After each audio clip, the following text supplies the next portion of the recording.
आप सभी को जय श्री महाकाल, हर हर महादेव। हवन तो हम सभी लोग करते होंगे विशेष पर्वों पर, तिथियों पर, जैसे कि नवरात्रि, शिवरात्रि, विशेष अनुष्ठान, जन्म दिवस, पूर्णिमा, अमावस्या और नित्य पूजन हवन, अथवा गृह प्रवेश करते समय और कई विशेष कार्यों के लिए हम लोग हवन करते हैं। अथवा तो शादी ब्याहों में भी हवन किया जाता है, प्रत्येक कार्य में किया जाता है।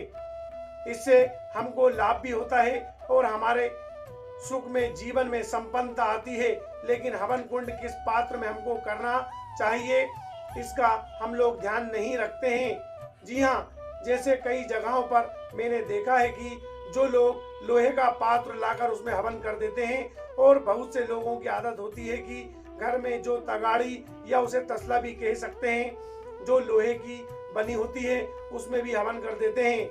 नहीं, ऐसा नहीं करना चाहिए। शास्त्रों में लिखा है, लोहा पात्रम तु अश्रम, लोहे के पात्र में यदि आप हवन करते हैं तो वह अश्रों को पहुंचता है।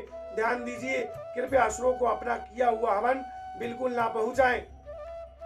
ठीक है, ये देखिए लोहे का पात्र है या टीन का पात्र, तो उसमें आपको हवन नहीं करना चाहिए। केवल तांबे के पात्र अथवा तो पीतल के पात्र में ही आपको हवन करना चाहिए। इन दोनों का पात्रों का अभाव हो तो आप मिट्टी के बर्तन में भी हवन कर सकते हैं। ये बिल्कुल शास्त्रीय है। फिर से मैं आपको बतलाता हूँ, लोहा पात्र तु मां आश्रम, लोहे के पात्र में किया हुआ हवन यह अश्रों को प्राप्त हो जाता है। शास्त्र कहते हैं कि पिब जैत लोहे पात्र सदा देवर चने, अग्नि होमे चायनी। देवर चना में अथवा तो पूजा पाठ में कहा ले, इसके अंदर लोहे के पात्र सर्वदा वर्जित है। आप लोग कहेंगे कि हम स्टील का उपयोग करेंगे, तो स्टील का भी उपयोग नहीं करना चाहिए। वे भी लोहे का एक विकृत रूप है। ठीक है, तो लोहे का पात्र आपको पूजा पाठ में बिल्कुल नहीं उपयोग करना चाहिए। शास्त्र कहते हैं, देवार चने अग्नि होमेचा, अर्थात अग्नि द्वारा होम करने के लिए भी आपको लोहे के पात्र का उपयोग नहीं करना चाहिए। लोहे के पात्र कब उपयोग में लाया जाता है?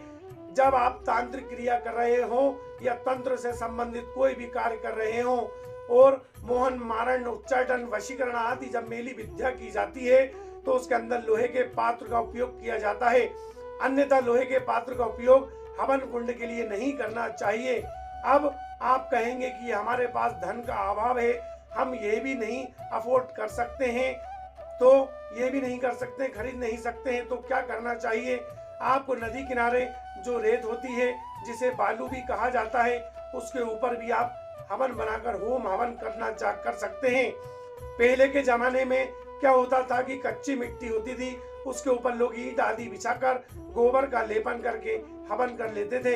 लेकिन आजकल हर घर में टाइल्स लगे हुए हैं, तो इस कारण इस जगह पर हवन नहीं कर सकते।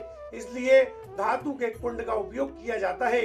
यदि कुंड का अभाव हो आपके पास, तो वहां पर मिट्टी बिछाकर उसके ऊपर ईंट रखकर, बालू बिछाकर उसके ऊपर भी आप हवन कर सकते हैं। ये बिल्कुल शास्त्रीय उचित है। लेकिन लोहे के बर्तन में आपको हवन नहीं करना है।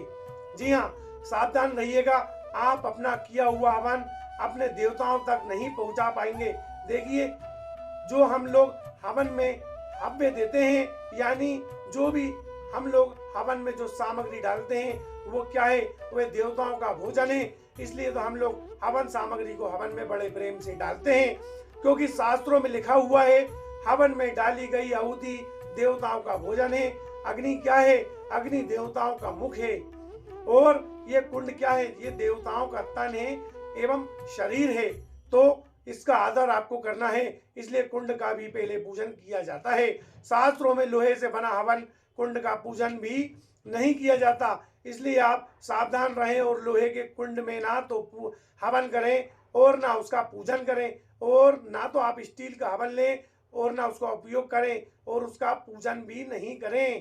केवल और केवल आपको तांबा, पीतल अथवा मिट्टी के बर्तन में ही आपको हवन करना है और उसका ही पूजन करना है।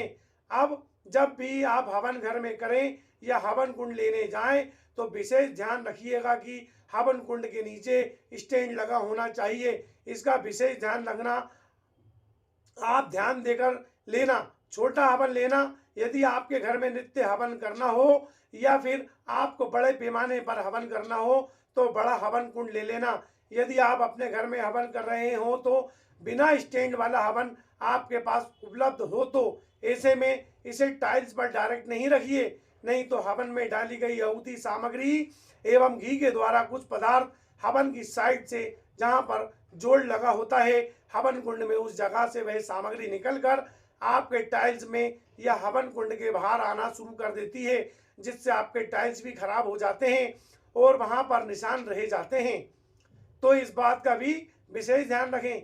अगर हो सके तो थोड़ी सी रेत या बालू को वहां पर रखकर उसके ऊपर हवन कुंड रखें। अगर ऐसा नहीं कर सकते हैं तो एक ईंट ले लें, उस पर भी इस हवन कुंड को रखकर आप हवन कुंड की पूजन आरंभ कर हवन आरंभ कर सकते हैं। ठीक, बाकी तो मिट्टी से बना हुआ हवन कुंड बहुत ही आसानी से मिल जाता है। आपके क्षेत्र में आसपास जहां पर भी पूजा पाठ की दुकान हो या मिट्टी के बर्तन बनाने वाले की दुकान हो तो वहां पर भी आपको आसानी से उपलब्ध हो जाएगा। और अगर आप स्टैंड वाला हवन कुंड तांबे से बना हुआ या पीतल से बना हुआ हवन कुंड लेना चाहते हैं तो आप हमें कमेंट बॉक्स में लिख दें, क्योंकि जो हवन कुंड हमारे द्वारा आप तक पहुंचाए जाते हैं वे स्टैंड वाले होते हैं, जिसमें घर में कभी भी किसी प्रकार का नुकसान नहीं होता और देवताओं तक समस्त सामग्री हवन के द्वारा पहुंच जाती है। और हमारे द्वारा उपलब्ध हवन बहुत ही रीजनेबल रेट पर दिए जाते हैं और हवन में जो सामग्री इस्तेमाल होती है वे भी हमारे द्वारा आप सभी तक पहुंचा जा सकती है। उसके लिए भी आपको कमेंट करना होगा। आज का वीडियो आपको कैसा लगा? अच्छा लगा हो तो कमेंट बॉक्स में हर हर महादेव लिखना ना भूलें और चैनल पर नए आए हो तो चैनल को सब्सक्राइब करें, लाइक करें, शेयर करें और कमेंट करना ना भूलें। आज का पूरा वीडियो देखने के लिए आपका बहुत बहुत धन्यवाद। आप सभी को जय श्री महाकाल, हर हर महादेव।